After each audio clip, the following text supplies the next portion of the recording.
नमस्कार. BA भाग 2 विषय राज्यशास्त्र, पेपर नंबर 3, भारतातील राजकीय प्रक्रिया. या पेपरमध्ये आपण पहिला टॉपिक संघराज्य, त्यामध्ये भारतातील संघराज्य आणि भारतीय संघराज्यातील केंद्र राज्य संबंध या संबंधीचा भाग विचारात घेतलेला आहे.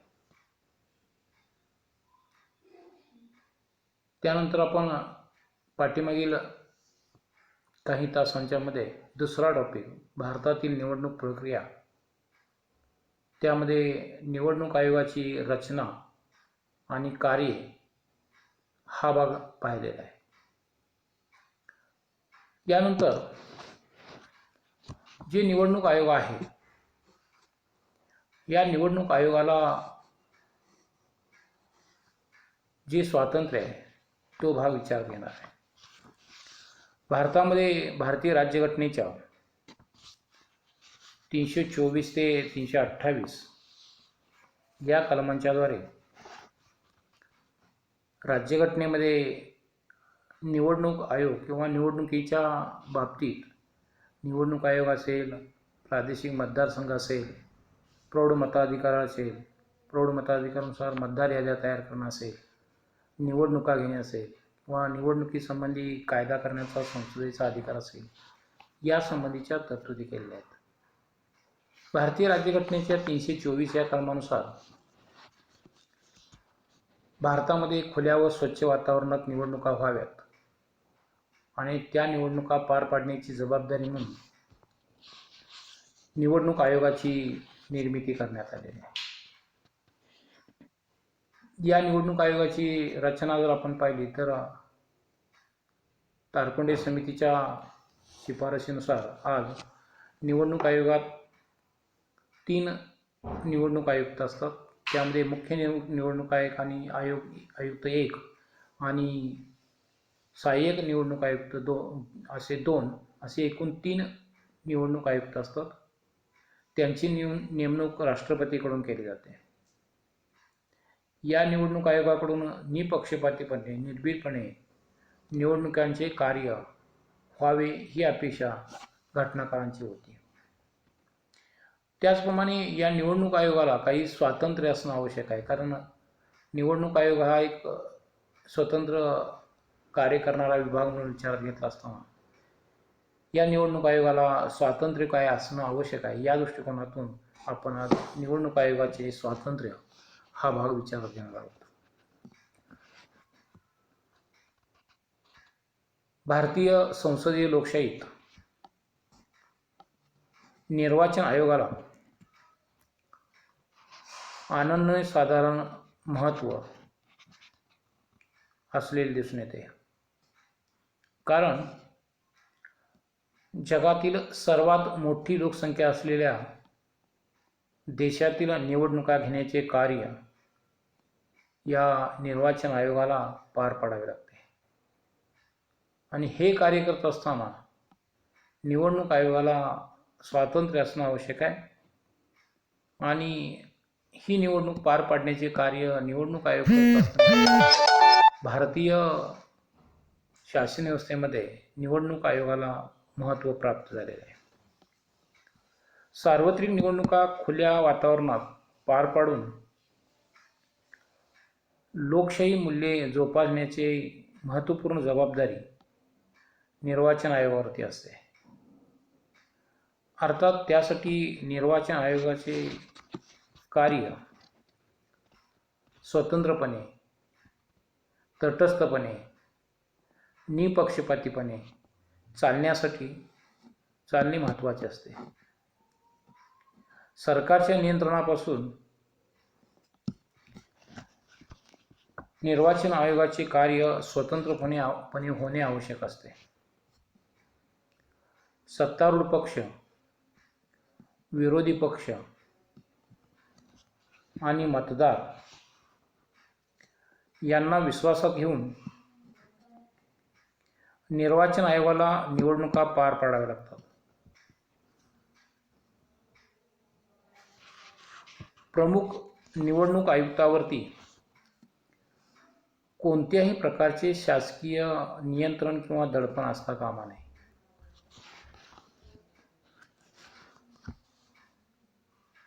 घटनेतील तरतुदीनुसार विशिष्ट पद्धतीशिवाय निर्वाचन आयुक्ताला त्याच्या पदावरून कमी करता कामा नये. थोडक्यात, निर्वाचन आयुक्ताला स्वतंत्रपणे, निर्भीडपणे, तटस्थ भूमिकेतून निवडणुका घेता येतील अशी परिस्थिती निर्माण व्हावी लागते. केवळ घटनात्मक तरतुदी करून चालत नाही, तर सत्तारूढ पक्षाने निर्वाचन आयुक्तावर कोणत्याही प्रकारचे दडपण आणता कामा नये. निर्वाचन आयुक्ताने स्वतंत्र, न्यायबुद्धीने आणि निपक्षपातीपणे आपली जबाबदारी पार पाडली पाहिजे.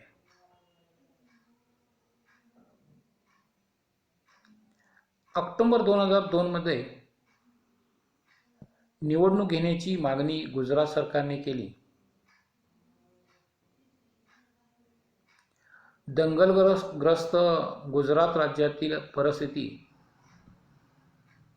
निवळली असल्याची दावा सरकारने केला होता. परंतु निर्वाचन आयोगाने राज्याचा दंगलग्रस्त भागाचा दौरा केल्यानंतर गुजरात सरकारचा हा दावा दिशाभूल करणारा असल्याचे आढळून आले. त्यामुळे आयोगाने लगेचच निवडणुका घेण्याची गुजरात सरकारची मागणी फेटाळून लावली. तसेच राज्यात राष्ट्रपती राजवट लागू करण्याची शिफारस केली.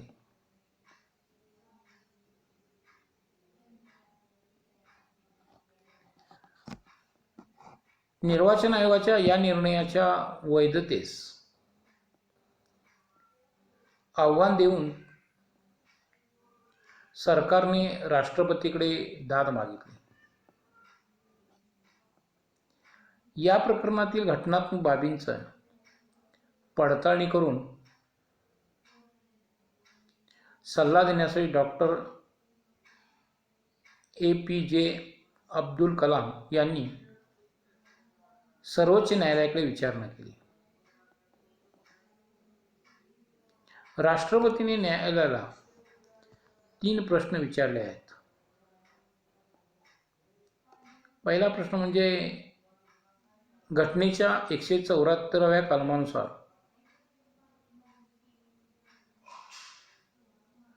विसर्जित झालेल्या विधानसभेच्या जागी नवीन विधानसभा 6 महिन्याच्या आत अस्तित्वात येणे आवश्यक आहे का? दुसरा प्रश्न, निर्वाचन आयोगावर 6 महिन्याच्या आत निवडणुका घेण्याचे बंधन आहे का? आणि तिसरा प्रश्न, कलम 324 ने निर्वाचन आयोगावर निवडणुकाबाबत देखरेख, नियंत्रण व मार्गदर्शन करण्याचा जो अधिकार दिला आहे, त्याखाली निवडणुका घेण्याबाबत निर्णय घेण्याचा अधिकार, क्षमता निवडणूक आयोगाकडे आहे का? येथे 324 कलमाखालील निवडणूक आयोगाची क्षमता ही 174व्या कलमाने सीमित झाली आहे का? हा खरा प्रश्न आहे. याबाबत राष्ट्रपतींनी मागवलेल्या अभिप्रायावर 2 ऑक्टोबर पूर्वी मत देऊ शकणार नाही.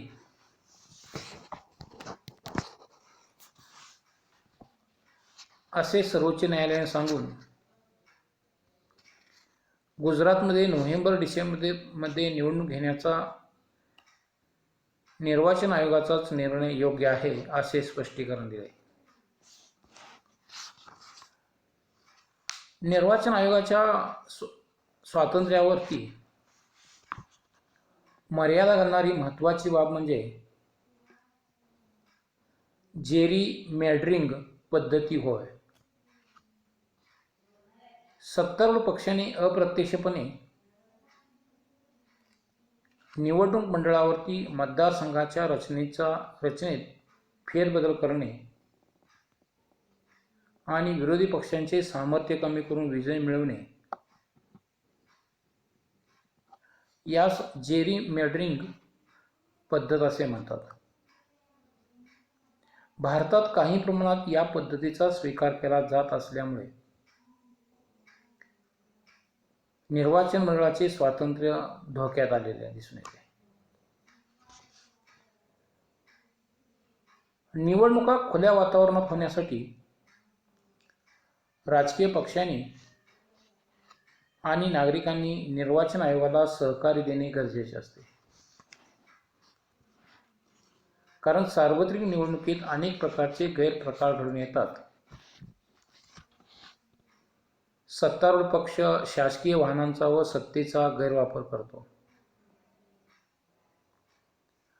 विरोधी पक्ष याला अपवाद आहे असे नाही. पैशाचा गैरवापर, मतांची खरेदी, शासकीय वाहनांचा व प्रचार माध्यमांचा गैरवापर, निवडणुकीसंबंधीच्या नियमांचे उल्लंघन असे गैरप्रकार सार्वत्रिक निवडणुकात आढळून येतात. त्यामुळे निर्वाचन आयोगाला निवडणुका पार पाडणे अशक्य होते. तेव्हा निर्वाचन आयुक्ताचे अधिकार वाढवले पाहिजेत. सत्तारूढ पक्षाच्या